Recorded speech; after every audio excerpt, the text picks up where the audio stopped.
Olá, estudantes do nono ano. Neste vídeo vamos falar sobre tipos de predicado. E para início vamos refletir sobre o que é uma oração. Dos enunciados abaixo, qual deles é uma oração? Nós temos dois enunciados. Oi, tudo bem? Você assistiu ao jornal ontem? Qual desses? O oi, tudo bem? Ou você assistiu ao jornal ontem? É uma oração. Se você se recordar dos anos anteriores, oração é um enunciado, um conjunto de palavras que se dá em torno de um verbo.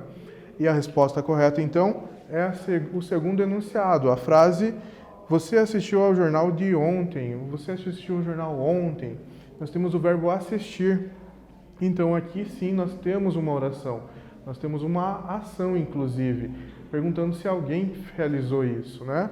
Então, sim, nós temos uma oração. E por que o enunciado anterior, o oi, tudo bem, essa saudação e essa pergunta, não são oração? Por que isso? Porque aqui nós não temos verbo.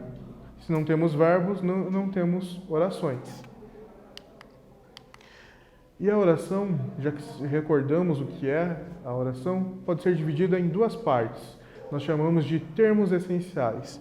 Quais são os termos essenciais da oração? O sujeito e o predicado.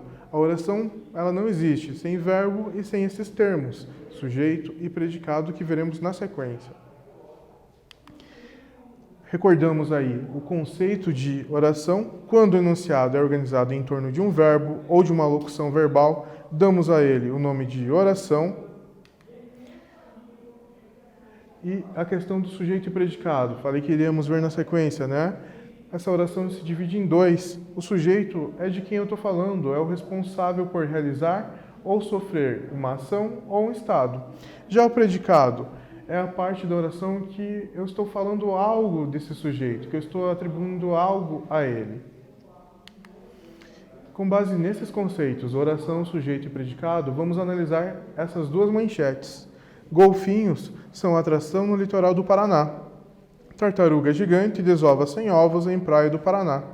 Aqui nós temos orações ou temos frases normais, frases nominais? Nós temos orações, porque temos verbos. Temos o verbo ser, em são, e temos o verbo desovar, aqui em desova. Então sim, nós temos orações, duas orações, uma em cada manchete. E como vamos encontrar nessas orações os seus termos essenciais, o sujeito e o predicado? Para encontrar o sujeito, vamos perguntar quem para o verbo. Então vamos lá. Quem desova 100 ovos em Praia do Paraná? Tartaruga gigante.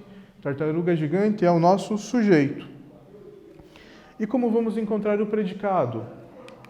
Vamos ver isso utilizando o outro exemplo. Retire o sujeito, o resto da oração é o predicado. Temos a segunda manchete. Golfinhos são atração no litoral do Paraná. Quem são atração no litoral do Paraná? Golfinhos. Encontramos o sujeito. O que estamos falando do golfinho? Dos golfinhos? Que eles são atração no litoral do Paraná. Então, o que estamos falando desse sujeito é o predicado. Então, encontramos o predicado e o sujeito de cada manchete. E reparem, nesse predicado, ele não desempenha uma ação, e sim ele desempenha uma ligação entre palavras. Isso mesmo, nós temos tipos de predicados. Se verificarmos aqui, esse predicado ele liga a característica atração aos golfinhos. Ele mostra que o golfinho está em um estado, foi atribuído essa característica de atração para ele. Já no exemplo anterior, nós não temos característica para a tartaruga, e sim nós temos a ação que ela desenvolve. Então nós temos um predicado diferente aqui. Temos dois tipos de predicado. Um predicado que realiza um estado, demonstra um estado, né?